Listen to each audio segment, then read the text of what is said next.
Welcome back into another edition of the Fourth Man Pod. I'm Anthony. As always, I'm joined alongside my co-host, Will, aka Big3 N3ws, who is the best Big 3 account in the universe. Happy holidays, everybody. This is episode 50. Crazy to think that we actually have 50 episodes under our belt.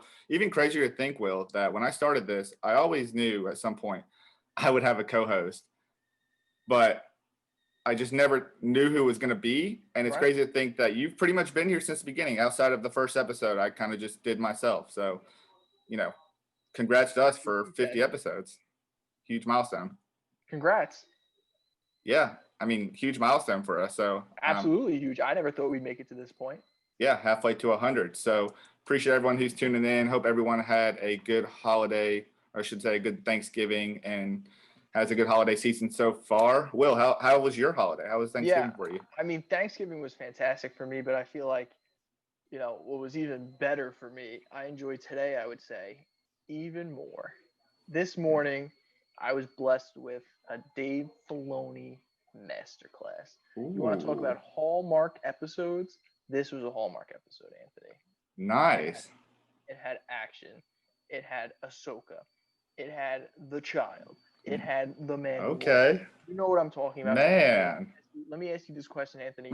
Who are we meeting at the temple next episode? Is it going to be Ezra? Is it going to be Cal Kestis? Is it going to be Mace Windu? Is it going to be Luke? Is it going to be somebody that we've never heard before? What do you think, Anthony? I've been dying to ask you this all day because I know how into this you are. Who do you think we're meeting at the temple next episode? Just based on those names, man, people are probably thinking I'm actually really into this, but if they watch the YouTube portion of this, they'll realize that I'm very confused here for the most part. However, that being said, I've always thought I got to meet Mace Windu at some point. So I'm going with Mace Windu as Will exits the screen there. No, I think you're right. I think it could happen.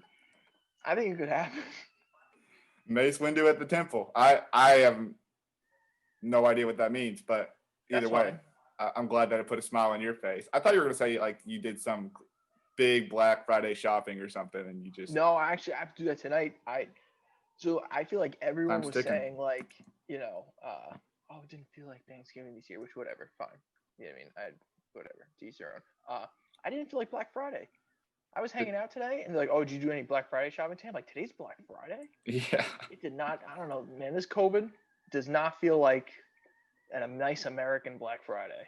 Yeah, talk about that Macy's Day Parade. That was a little bit. I didn't watch. I'm sure you weren't the only person that didn't watch. No. It was a little bit of setting. Nonetheless, it was good that we got to spend at least a little bit of time with family, and hope everyone who's listening or watching got to do the same here. Before we get into this episode, if you want to follow the show, as always, it's at Fourth Man Pod, at Big3 N3ws. Is obviously the best Big 3 account in the universe to follow. And then my personal is at @A_Siggy. And if you're tuning in for the first time on Dash Radio, or if you're a repeat listener, thanks for coming back, or thanks for listening. We appreciate you tuning in, and we appreciate Dash Radio and the Nothing But Net channel for giving us the opportunity.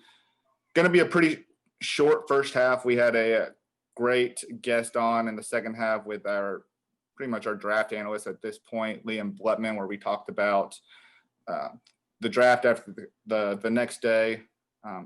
After the draft, it was what an electric interview. Yeah, that guy just knows what he's talking about.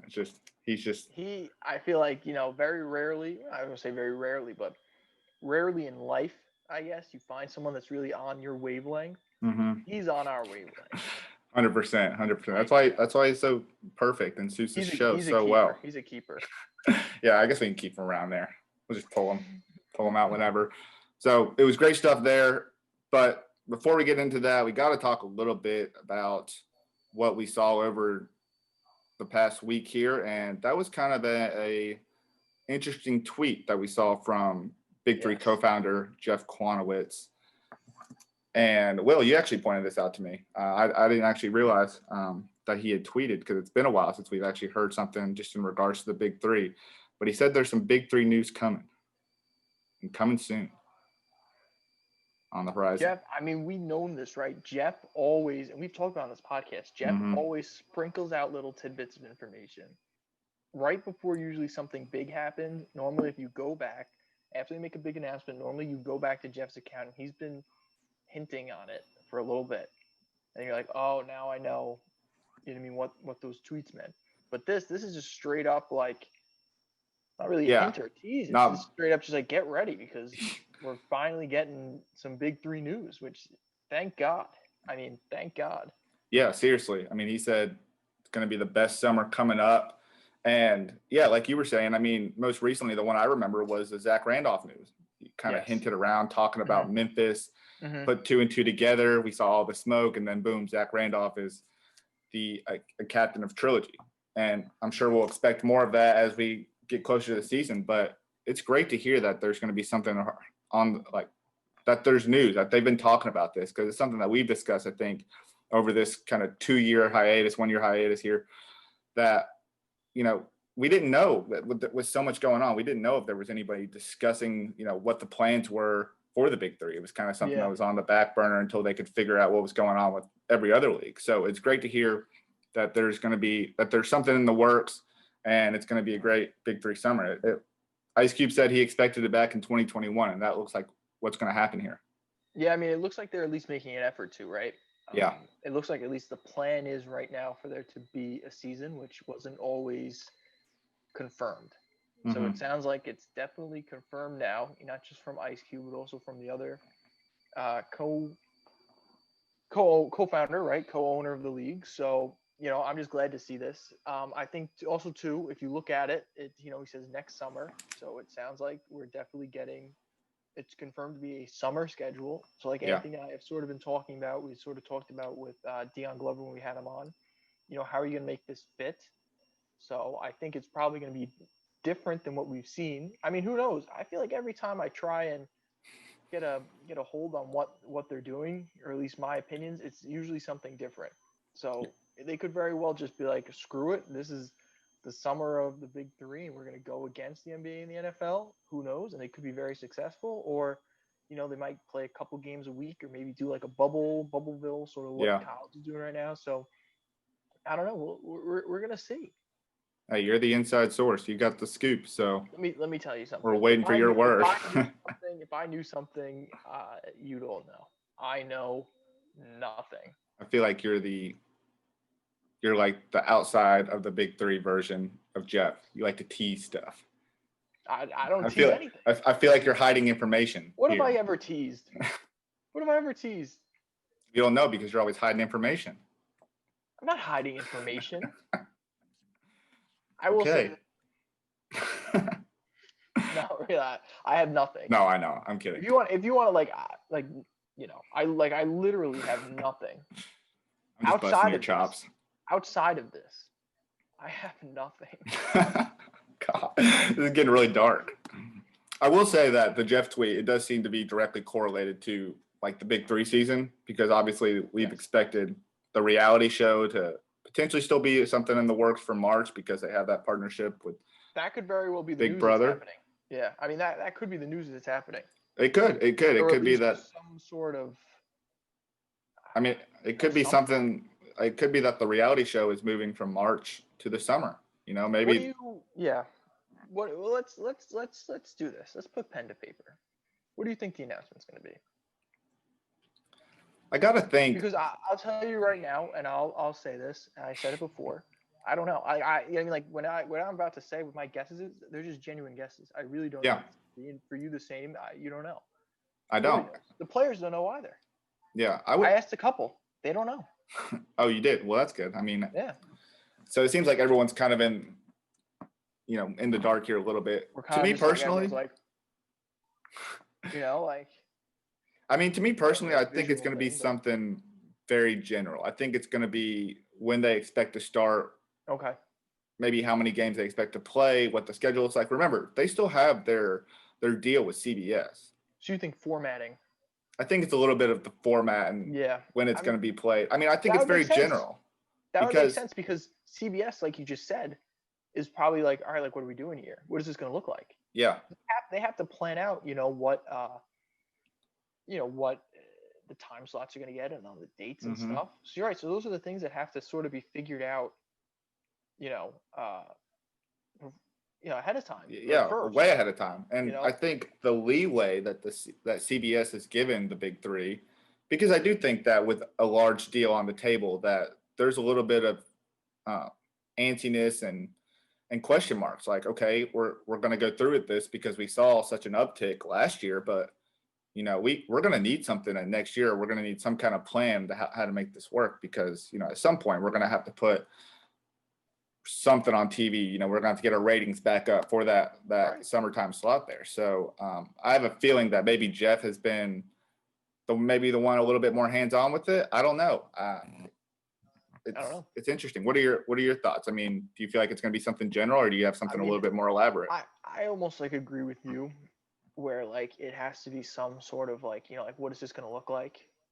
Because because you think about where we would be in a normal schedule, right? And Yeah. this would be, maybe a couple of splash alerts are coming out every once in a while, but normally this would be the down period. So I feel like now is normally when stuff is happening behind the scenes. That's very true. Right? Now is when players are like making the phone calls, being like, are you interested? Are you not? Doing a little bit of recruiting. And then I'm sure guys are like, well, what is the big three going to look like? Is it happening? Because I don't know. Is it a bubble? Is it not? So I think as soon as the big three comes out and they say, this is what it's going to look like, who's interested? Right. Yeah. Then I think you're going to get guys some guys are like, I'm in, I'm not. Yeah. And I think, you've already had some guys that are kind of just kind of going for it. You've had some guys that are committed. They're like, it doesn't matter what the format looks like. I just want a ball. I just want to hoop. I just want to be a part of this league. For me, it would be great. This is like me thinking very optimistically, but I would love if they were coming out with like an announcement of all of that. Then they're like, oh yeah, we've also signed this guy, and this guy. I mean, that'd be crazy. As part of the season, kind of almost like the inauguration season when they announced that they got Kenyon Martin and AI and right, stuff. like right off the bat. Yeah. Yeah. I mean, optimistically, that's what I'm dreaming of at night. That would definitely make sense. Looking at, but I do think it'll be something general, and I do think that they're kind of at a point where maybe their backs are against the walls a little bit. They do have to a little bit. They do have to put a product out, and I think that was always what they're anticipating to do.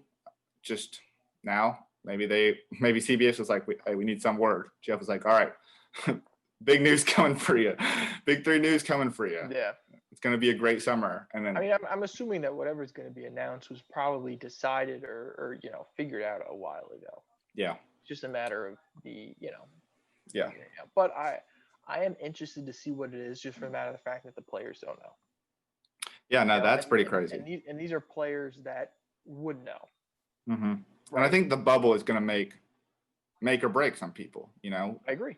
I mean, we already know Dwayne Wade didn't want to be in a bubble. He didn't want to be. If the big three is in a bubble, then we could that puts a big damper on the Dwayne Wade hype train. We'll say, and I know these guys are pro athletes, so it's probably just in their daily routine, but we have seen a lot of those big three guys grinding, working out. We have. And it just is kind of interesting that it's kind of lining up with the timeline of how things would normally go. I know those guys are constantly working, but we've just seen it more, I guess, on their social medias, kind of showing a little bit more than maybe we have, over the past few months or so. So all that being said, it's good to hear that there's going to be some news soon, and, we'll keep you updated as we continue to learn more and more about what's to come for the next summer. Until then, it's still speculation season. It's been about 2 years in running now, and with the NBA draft just concluding, and with the rules changing where the age was lowered, we thought it'd be perfect to bring in our guy Liam Blutman, who can explain a little bit more about these draft prospects, especially the ones that went undrafted, and see if there's maybe some college seniors that would be a great fit to kind of take the quote unquote Joe Johnson route. So let's get to it. Appreciate everyone who's tuning in, and let's get to Liam Blutman, our NBA draft analyst here on the Fourth Man.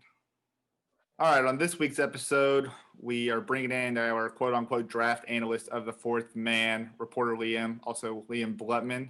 He has been on the show previously. We talked about the draft and maybe some guys that would fit the mold of, 22-year-olds to go from college to the Big Three and then to the NBA. But Liam, appreciate you coming on. How was the draft for you last night?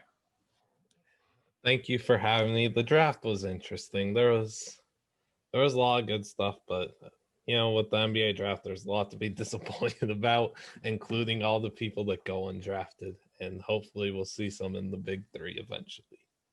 Absolutely. Yeah, I felt like it wasn't shaken up enough at the top, how, the media or TV was kind of anticipating for it, but kind of in the middle of that first round, I felt like it got really hectic between like who was trading for who and trades that have already been agreed on and then being traded to somebody else. So it was pretty confusing, but I guess let's just start with a general question. I feel like the headlines last night were like LaMelo going to Charlotte and LeVar and MJ potential one-on-one coming soon.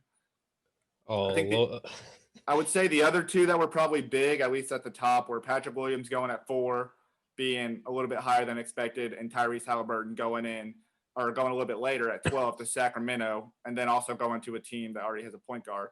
Outside of those three like big topics, what surprised you the most about last night's draft?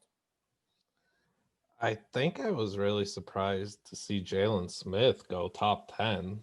That's somebody I really enjoyed watching at Maryland, and just seeing him get rewarded that high was really cool to see, because I didn't know much like going in, and I just know that he wasn't regarded as a top prospect like that, but seeing him go up there was really dope.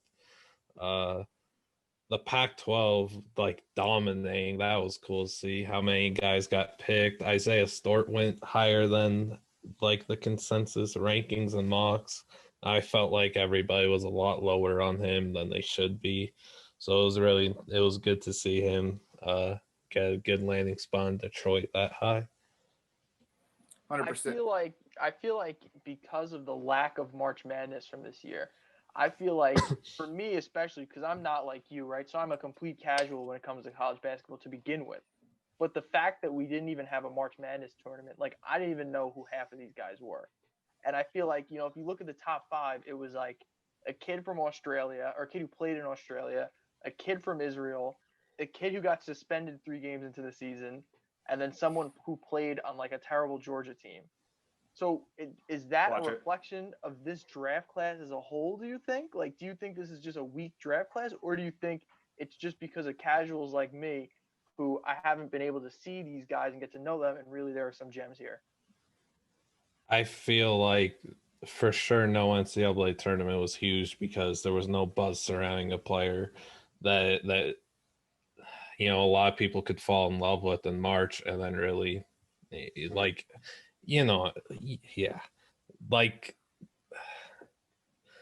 how Georgia was terrible, that's for sure. All they did, well, they upset somebody, I forget who, maybe it was Kentucky. And then it was Memphis early on when they had Wiseman, or maybe after they had Wiseman left. But anyways, maybe I think it was Kentucky. There was a SEC game and like Ant-Man went off, and then it was in Maui. They upset Michigan State because Anthony puts up 33 in the second half. He was literally unconscious. Like it. For those that watched that game, I know that they held true to sticking with Edwards the whole year and watching him and how things would unravel. I would have felt the same with Obi, though, because he also dominated in that Maui tournament. But yeah, no March Madness killed so many like storylines we could have had, I guess. I don't know. But I do feel like the media over exaggerated. I don't think the class was as bad. I think that was evident when you get into the late first and second rounds, and there's all these good players going off the board in their opinion, and there's good players not getting picked, and they're kind of like tripping, like, yo, this guy's got to get picked, whatever. But they were talking about how it's a bad class. So a bad class, is there really going to be that much depth? To compare, whatever class the Anthony Bennett one was that 13? Or was that? I think so. Yeah. Okay, 13. if it was 13, for anybody to ever compare a draft class like that hasn't had one game played yet, yeah, I don't know. I can't say that word. I don't know why I tried to use You are about this. I love how just fed up you are. Yeah. that. I should not have tried to say that. I don't know, to compare a draft class to a 13 draft class when there hasn't been 1 minute played amongst any player is criminal. Like, that draft class is so bad. Please just wait till 4 or 5 years down the road if there isn't one good player from the class. That class stinks. It's so rude to these players. Right. Yeah. I mean, you have to at least give them a chance, right? Especially with everything that's happened. Like, how are you really going to judge a class? Number one, out of the gates, but number two, how are you going to judge this class like you have classes in the past because of no March Madness? Because like a guy like James Wiseman, they said last night, hasn't played organized basketball in over a year. Which I don't know how true that is, but still, at least on the COVID record, he hasn't played organized basketball in over a year. So you're right. I don't think you can make any judgments. But I feel like, especially from sort of the angle that we're attacking this at, that just means that there's a ton of guys, a ton of hidden gems that maybe weren't picked up. Like, guys like, second round gems, guys you think of in the past, like the Draymond Greens, the Isaiah Thomases, even like the Kendrick Nuns, right, from last year's draft, who went undrafted. So let's get into the meat and potatoes of this thing. Who are those guys, do you think? I think Isaiah Joe at 49 to Philly. I think that was a steal because I think he's the best shooter in the draft. I know a lot of people were saying Neesmith from Vandy, but I watched Isaiah Joe for 2 years and he just lights out knockdown. How I feel like that should be a priority in this league and be a first round pick, but I guess not. So at 49, I think that's a really good pickup.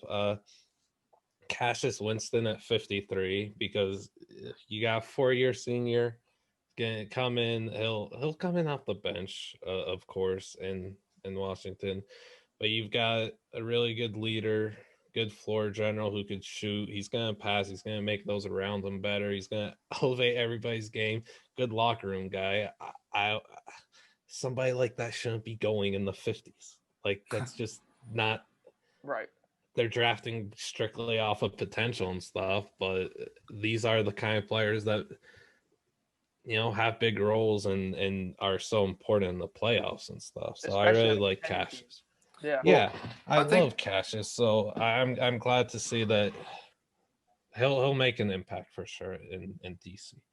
I guess I'm a little confused when you bring up Cassius Winston because another guy I felt like was kind of in the similar mold, maybe a little bit better shooter was Peyton Pritchard, who a lot of people had projected going in the second round. He goes 26 to Boston. Why do you feel like Pritchard went so high compared to Cassius Winston, when essentially, those are 2 4-year guys with a lot of leadership experience, make those round them better. What is the difference between Pritchard and then Cassius Winston there? I mean, for you, maybe there's not. I'm not. I really liked Pritchard too, and I didn't think he would go in the first, and that was another really cool pick to see.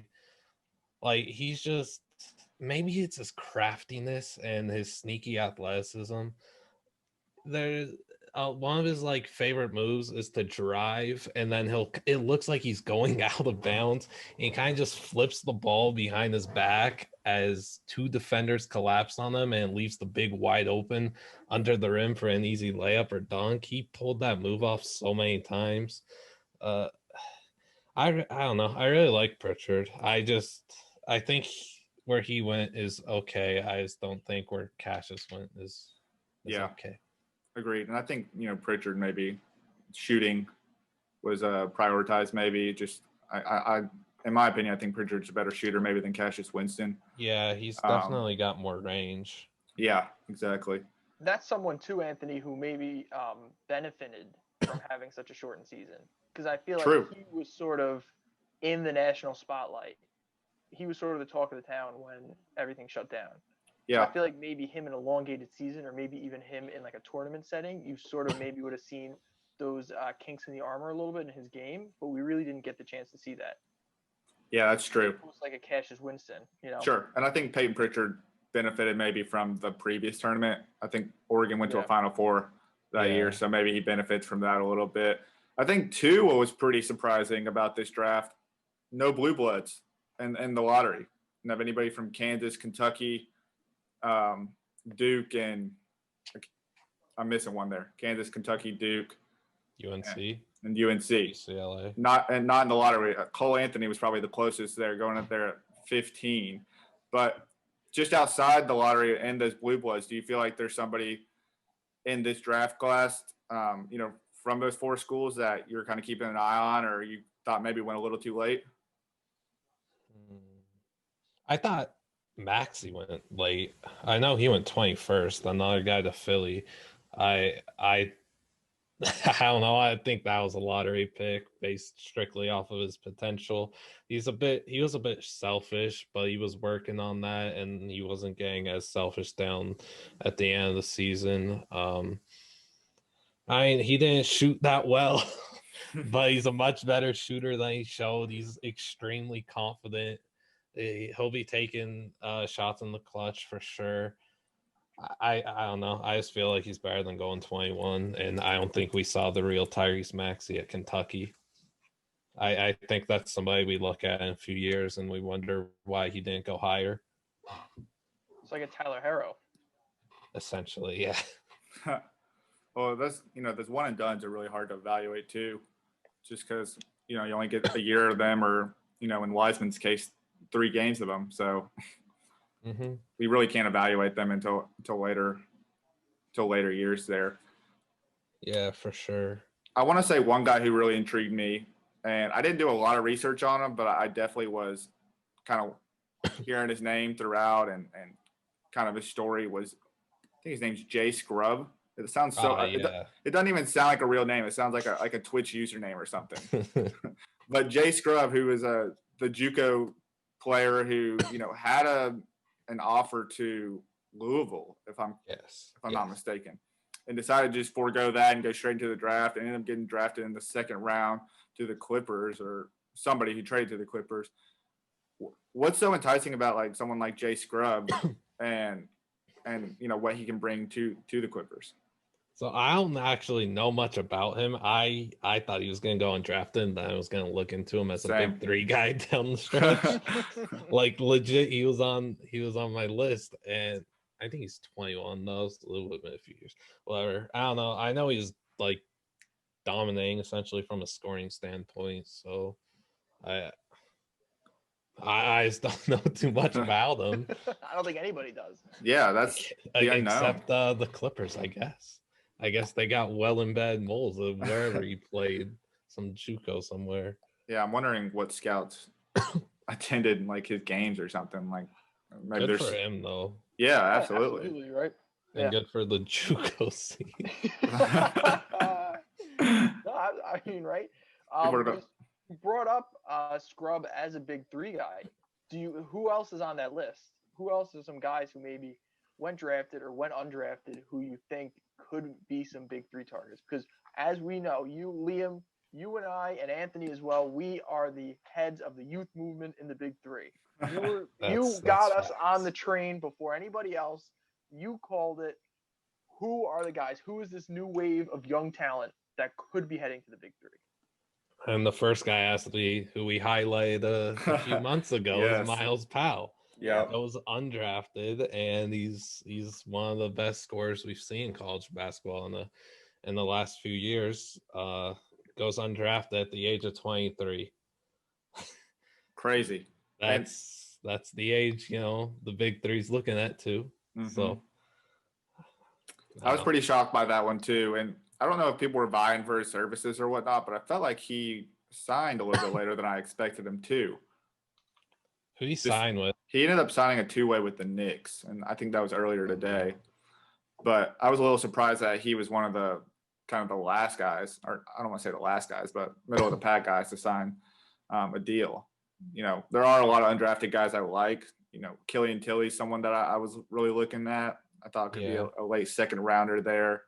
But yeah, I think Miles Powell has to be at the top of our radar. Is there anybody who, outside of just Miles Powell, who you think could make an impact in the league, or maybe they sign a two-way or an Exhibit 10 contract and it doesn't work out and their next thought should be Big 3 over maybe something like the G League?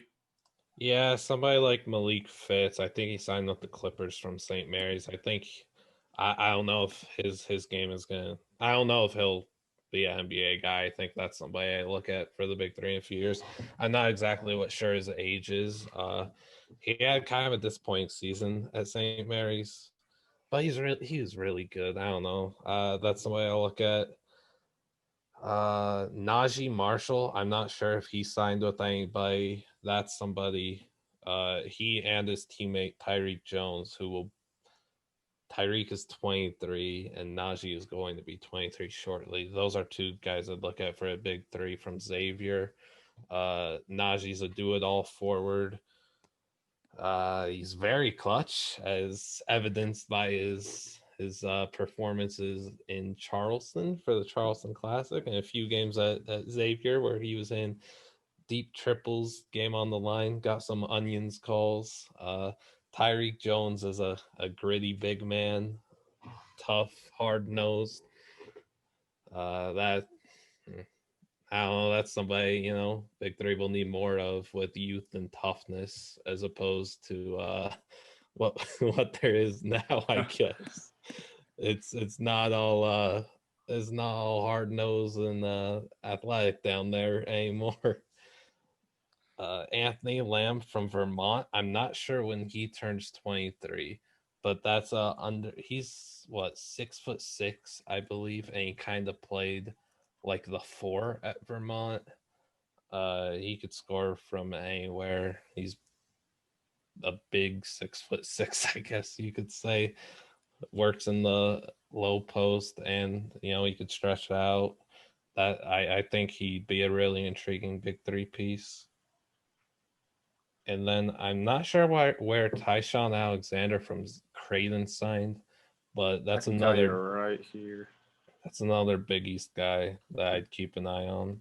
He signed in Phoenix, and Najee Marshall actually signed on with the Pelicans. So nice. A couple guys that have at least signed after being undrafted. I would love, personally, for me, I'd love to see Marcus Howard in the Big 3. That's a big-time scorer with a lot of range who I'm surprised. I know he's like 5'11", but I'm kind of surprised just with how guys with unlimited range have, you know, been more prioritized in the NBA. Went undrafted. I thought he would at least go maybe the last 10 picks there, but he went undrafted and signed with the Denver Nuggets there, who I feel like, you know, they're always the guys to kind of get those guys, players who can eventually develop or have a lot of potential and talent or showed that and maybe aren't viewed as, you know, the next cream of the crop there. But Marcus Howard would be someone who would definitely be a 4-point king if he joined the Big 3.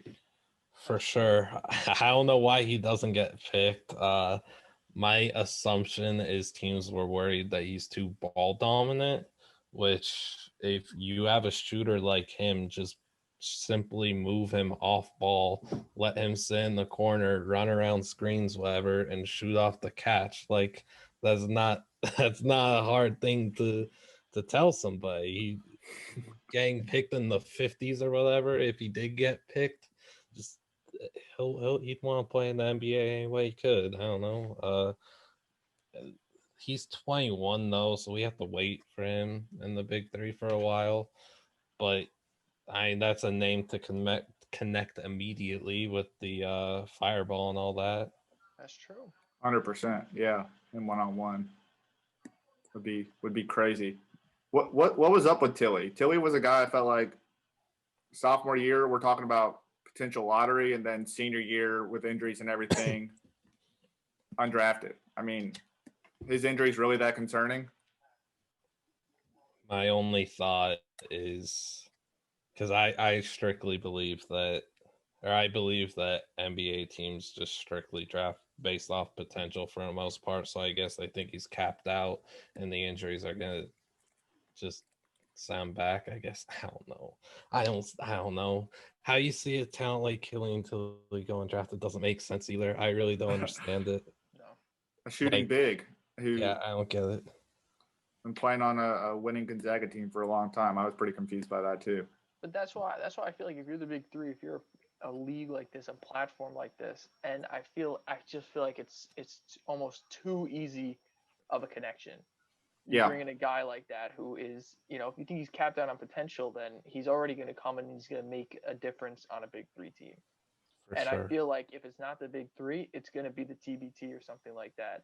And I just feel like for whoever's going to reap the benefits of being the platform that allows, Killian to come in and not only bring in the Gonzaga fan base with him, because he's been there for a long time. You know what I mean? He is enshrined, he is enrooted in that fan base. And the Gonzaga fans, as you know, they travel well. That I know. I'm not the most, crazy college basketball guys, but I know what Gonzaga is like. So, I think the big three, you got to jump on guys like this. And I think that's a perfect example. He would just be a fun guy to have in the league. Absolutely. It'd be interesting down the road if, and this is really maybe way further down right now, but it'd be interesting to see if, maybe captains, GMs, maybe the big three in general had some kind of scout or went to the big three and maybe went to the big three, went to the NBA draft when that's a thing again. And, maybe looked for some of the undrafted guys and we're talking to them, scouting them. Hey, if you don't get drafted, you can go to the NBA or Is Ricky Davis handing out his business card to everyone to make it? Give me a call. instead of the NBA, How would you like to be a ghost baller? You can forge your own path this way. It could be something fun to talk about down the road. I mean, guys seem to love, forming their own path. I mean, I think RJ Hampton is a good example. Someone who I feel like, and Mike Taylor too in the big three. Those guys love talking about how they were the first to kind of do things. RJ Hampton announcing on Get Up, hey, I'm going to Australia to play. I'm not committing to any of these colleges. Mike Taylor, we know him. He's very proud to be the first guy drafted from the D League into the NBA. So it only takes one. It takes one guy. That's true. To do that. And yeah, even with the, maybe someone like Darius Baisley, who is like, oh, I'm going to the G League. Oh, no, I'm just going to get $1 million paid internship and then go to the NBA and get drafted in the first round. So something to potentially look out for once the big three is back in session. And we'll see who some of these younger guys are within the big three there.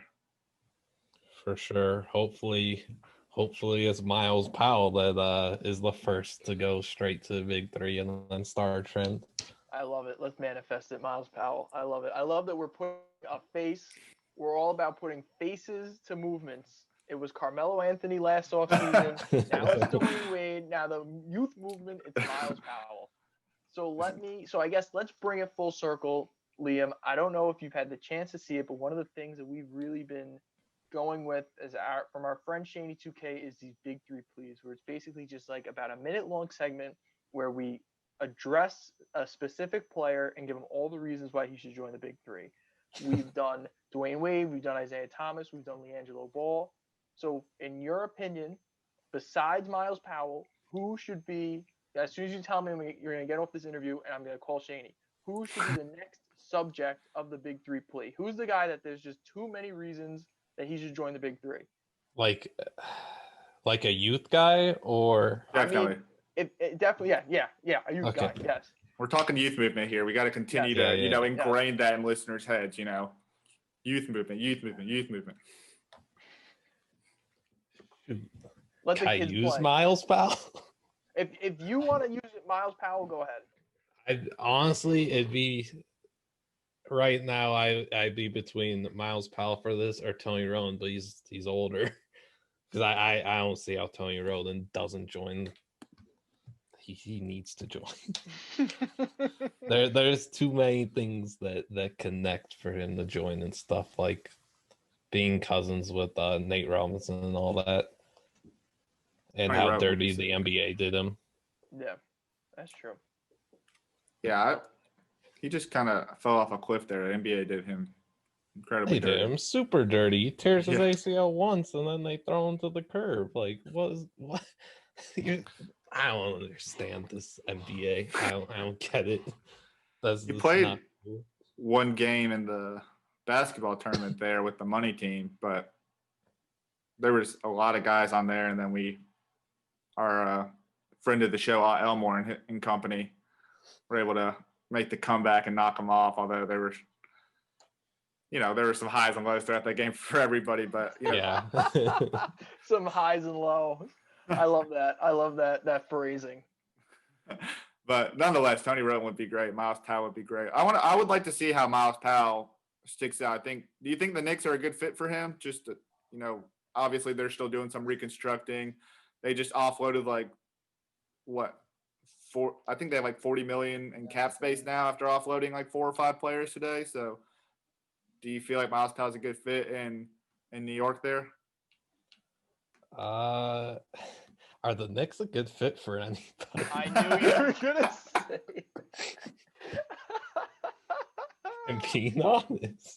I'm being honest. I'm saying it more in the sense opportunity wise. I mean, that's the biggest thing, right? Is for someone who's undrafted or gets picked later in the draft is like how much opportunity do they have? What's their pathway to playing time?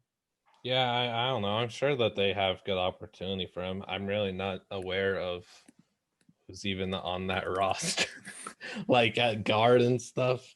I don't know. I would assume that this is somebody that can make an impact. Is there going to be preseason this year? Yeah, 3 or 4 games. I think. Okay, so in preseason he could make an impact, and when fans are actually back in arenas, I mean, he's a New Jersey guy. He'll have a lot of fans in New York. I don't know how many Seton Hall fans attend Knicks games, but they'd be doing hard for him too. There's he's surprised. really loved in the basketball community too. He's got a ton of fans from just players and like just us in particular. Yeah, I was gonna say I searched on Twitter I typed in Miles Powell's name, and there's so much just rave about him and how everyone was so confused how he didn't get drafted, and we're talking about his Instagram story, how he's back in the gym today. I was gonna tell you these are the guys on the Knicks roster. I'm gonna try to dissect it because some of these guys were released or waived or whatever, declined team options. So right now, in terms of guards, the Knicks have R.J. Barrett, Jared Harper, Neely Keena, Emmanuel Quickly, and DSJ. So it feels like opportunities there. Yeah, I'm sure he could get some run. Definitely. I think he could make an impact as well. I feel like that two-way is so tricky, though. I feel like the two-ways never get as much run as they should. Yeah, that was something I was talking about, was the two-way contract and how I just don't. It's such a cop-out from the NBA or something to like make it look like they care when they really don't.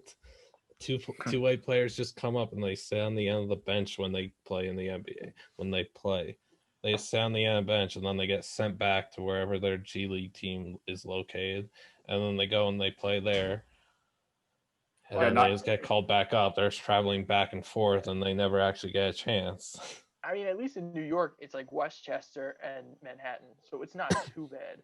But I know, like, you look at, like, Miami. Isn't Miami's G League team in, like, South Dakota or something? Yeah, Sioux Falls, I think. So, like, can you imagine a two-way for that? Traveling between South Dakota and Miami? Yuck. Like, that's just a huge disadvantage for them. A huge cultural difference and awful flight. Yeah, who wants to go? Like, no offense to anybody from South Dakota, but no one's like, oh yeah, let's take a family trip to South Dakota. You're not going back and forth to Florida, and if you're in Florida, you're not going back and forth. Especially to Miami. That's how it is. That's just how it is.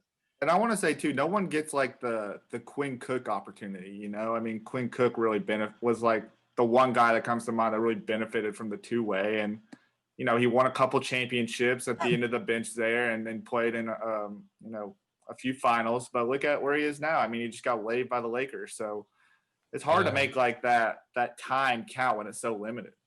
The only man to three-peat since Kobe.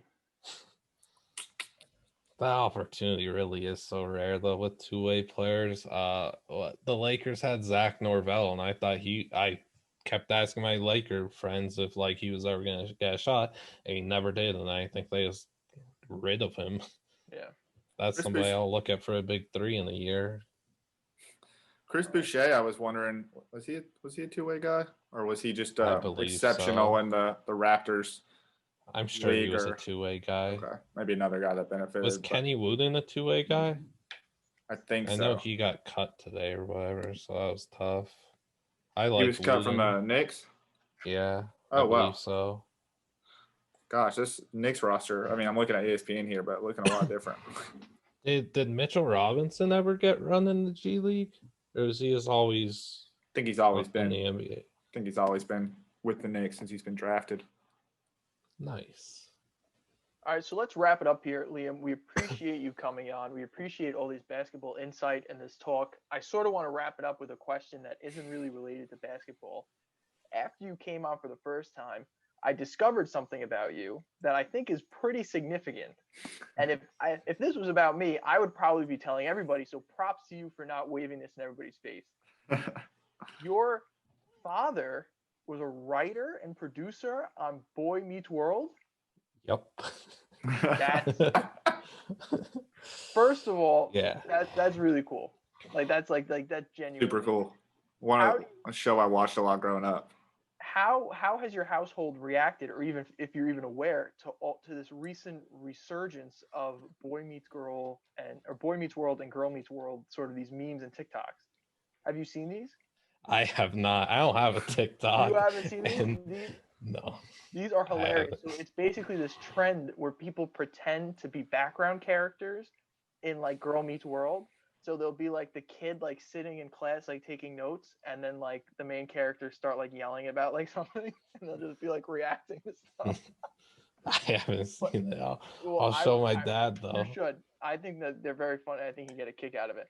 And then the other thing that I selfishly wanted to tell you is this. Oh my God. I'm You're making your own plea right now? this is my plea. I have a couple of ideas for a television pilot that I would love to run by you, and maybe you tell me what the likelihood of this getting off the ground is. All right. All right, so this is the big one. Okay, this is $1 million idea. What are the most successful things in Hollywood right now? It's taking things that were meant originally for children and making them for adults. Right? We've seen it in Star Wars. The Mandalorian is doing fantastic right now.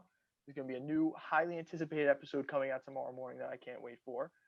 This new Shark Boy and Lava Girl thing is coming out. Really? Yes, it's the Shark Boy and Lava Girl. Still boy and girl? They're not a man and woman? Well, now at they're this man time? and woman. Now they're man and woman. So it's Shark Man, Lava Woman. It doesn't sound as good. No, it doesn't.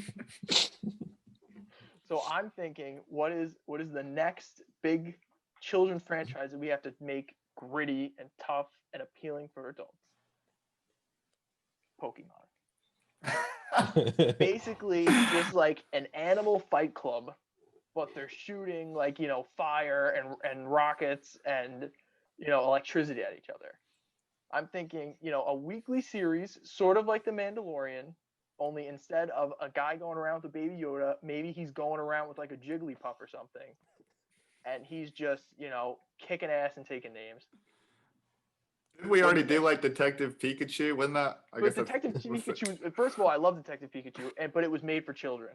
It's clearly That is true. This is the adult children. version. Okay. This is the adult. This isn't your little brother's Pokemon. This is a we pan in on a nice peaceful village, right, in the meadow, and then all of a sudden a Charizard comes raining down hellfire, and everyone's running, grabbing, clutching their children, houses are burning to the ground. It's real life consequences to this. Gosh. Yeah. They need to get started on that. You should Just all four? Yes, Yeah, let's go. It's happening. get in touch with somebody and get started. You know what our generation would be very hyped for something like that. Yes. Who's starring Well, Ash Ketchum? No, Ash isn't in this. It's Oh, all okay. OCs. It's all OCs. OCs do not copy. So there's no gym leaders anymore. It's just Pokemon turning on So humans. that's the other thing. I'm thinking maybe gym leaders could be like, like warlords. And you gotta go and like beat all of them or something like that. Happening. But, mean, you can't tell me this isn't a good idea. No, I think it's a great idea. I love that Liam is like, he's laughing at this, but he's also like, this is kind No, of a I actually like it. He's like, he's really pitching this idea. Yeah, no, it's a good idea though, Will. It is. Pokemon's dope. Yes. Okay. And there's just like so many shows on now that just aren't good, and this could actually be good. I think this has the, could you imagine like, Ash could definitely be in the show, right? Ash is like gonna be like an old man now, right? Or like maybe an older gentleman. Exactly like what it is. Like how like Bo-Katan was in The Last Mandalorian and everyone freaked out. Could you imagine if like the main character just runs into like an old like begrudged Ash? Like the end of season 1, the cliffhanger. Yes. He's in a graveyard and he just sees one grave marked like Pikachu, which is an old man sitting there sobbing. No, I love it. And he turns around, he has the little hat, he has the hat on, like, and then fades to black. I think it's great. I think Liam loves it too. I have the entire first season. Stop. So stop. All right. Whenever you're ready. So I think the two takeaways from this episode as we kind of wrap things up here. One, we're the Big3 youth movement. This is the trio. Yeah. And two, the next great Pokemon movie will be made by the three people here. It'll be real life, involve real life scenarios outside of Charizard attacking the city and people clutching their kids just to make sure that he doesn't burn them to death. So I think those are the two biggest takeaways. Outside, who cares about the NBA draft? We got the new Pokemon movie coming to theaters. It's a weekly show, actually. Oh, weekly show, my bad. Nonetheless, Liam, as always, we appreciate your insight on college basketball players and NBA draft insight. This was fun. Something we'll definitely have to check in during the midseason of the NBA and see how some of these guys are doing or where some of these guys are at that maybe signed these 2 ways and short contracts here. Or we appreciate your time. No problem. Thank you for having me. Yes, sir. All right, guys. Thank you for listening to our interview with Liam Blutman. That was a fantastic interview. Always love having Liam on. I think you and I are now going to be pretty busy in the next coming months because it sounds like we have a movie to make. So we got to get working on that. But for everybody else, thank you so much for listening. If you're on YouTube, we're going to end it off with this week's BIG3 Plea with Shaney 2K. For everyone else, thank you for watching. We'll see you next episode. Hello and welcome to the BIG3 Plea. I'm Shaney 2K and today I'll be pitching to a player why they need to join the Big 3. Today I'll be pitching to Ott and John Elmore. The Elmore brothers would be only the second brotherly duo in the Big 3, and who doesn't want to watch brothers kill other teams in basketball? John Elmore played college basketball at Marshall, same as his brother Ott. John most notably is the first player in Division I history to score 2,500 points and 750 assists in his career. He was signed by the Celtics after going undrafted, being cut shortly after, and then playing overseas. Ott most recently guarded Joe Johnson, one of the best players in the Big 3 currently, in the basketball tournament.